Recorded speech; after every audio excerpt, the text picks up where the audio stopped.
Namo Adidava. Thanks so much for joining me for our daily practice check-in.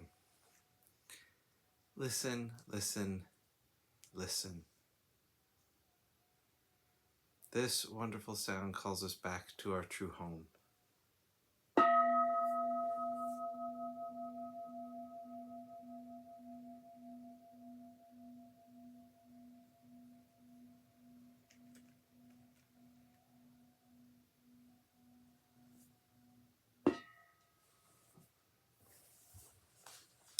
The first mindfulness training.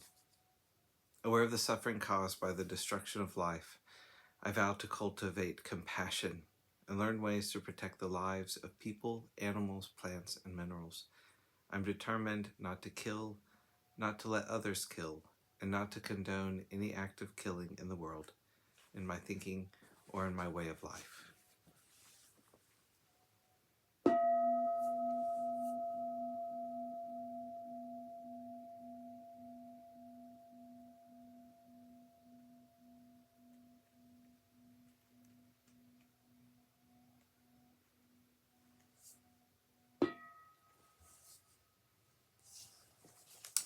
For our Dharma lesson, we've been reading More Than Mindfulness, Widening the Field of Practice by the Monastics of the Thai Forest Sangha.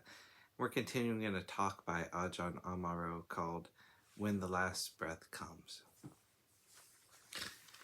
The Buddha gave some advice to his relative Mahanama.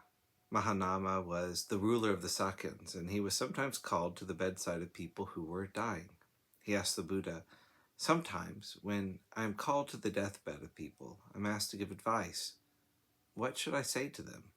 And the Buddha gave a series of pieces of advice saying, ask someone, as they are dying, are they still attached to their home or family or business?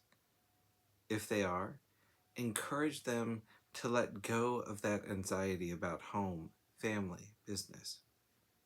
Then he went on. If they let go of their attachment to home, to family, and to business, then aim the attention to being born into one of the heavenly realms, the realms of the four great kings, the Tavatimsa heaven, the Devas of the 33, the Tusita heaven, the Devas of delight, even the Brahma world. But why settle for the Tavatimsa heaven? Why not aim for the Tusita heaven? Why settle for the Tusita heaven? Why not aim for the Brahma world? And then he says an interesting thing. Instead of aiming for the Brahma world, why not let go of the impulse to be born at all? Better instead to focus the attention on the cessation of identity, Sakaya Nirodha. Focus attention on letting go of everything, on letting go of the intent to being born again at all.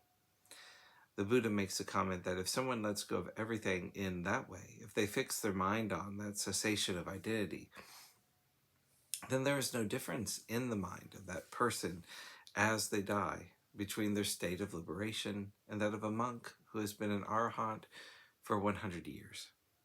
It's one of the very few places where the Buddha speaks about a layperson being an arahant. But I feel this is very good advice for us.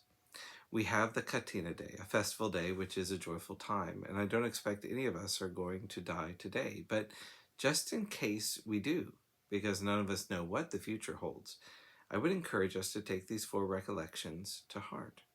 Forgiving the wrongs of others, feeling grateful for the blessings from others, forgiving our own wrongdoings, and celebrating the good things we have done, and then letting go of it all. When that last breath comes, if this is our last day, to not be carrying anything around, to not be owning anything, to be ready to establish the heart in complete peacefulness. The Buddha said that Nibbana is a place of no thingness, a place of non-possession, where the heart does not own anything. It is not lacking anything. It is unburdened. It is unlimited.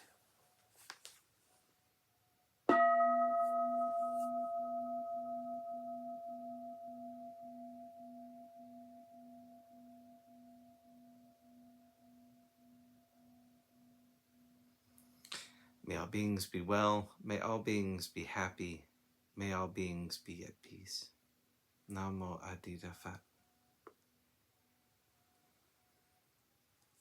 Thanks so much for joining us today.